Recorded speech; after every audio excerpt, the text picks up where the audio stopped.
ஐபிஎல்லில் நேற்று இரவு நடந்த போட்டியில் மும்பை இந்தியன்ஸ் அணியை 20 ரன்கள் வித்தியாசத்தில் சென்னை சூப்பர் கிங்ஸ் அணி வீழ்த்தியது. மும்பை வான்கடே மைதானத்தில் நடந்த 29வது லீக் போட்டியில் சென்னை அணி முதலில் பேட்டிங் செய்தது.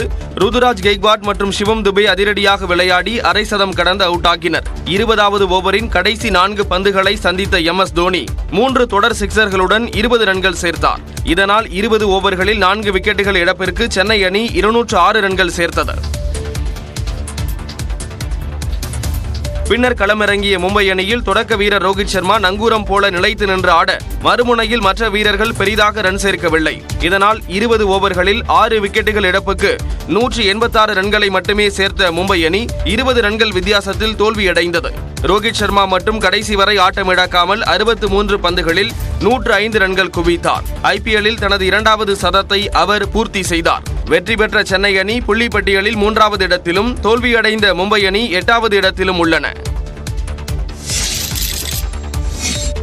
ஐபிஎல்லில் நேற்று மாலை நடைபெற்ற போட்டியில் லக்னோ அணியை 8 விக்கெட்டுகள் வித்தியாசத்தில் வீழ்த்தி கொல்கத்தா அணி அசத்தல் வெற்றி பெற்றது.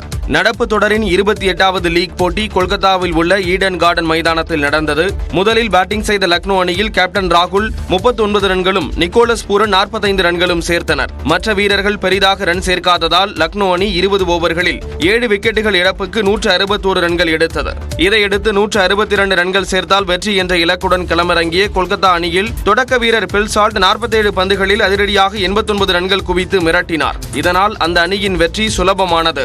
15.4 ஓவர்களில் 2 விக்கெட்டுகளை மட்டுமே இழந்த கொல்கத்தா அணி வெற்றி இலக்கை அடைந்தது. கொல்கத்தா அணி மொத்தம் 4 வெற்றிகளுடன் புள்ளி பட்டியலில் 2வது இடத்தில் உள்ள நிலையில் 3 வெற்றிகளுடன் லக்னோ அணி 5வது இடத்தில் உள்ளது.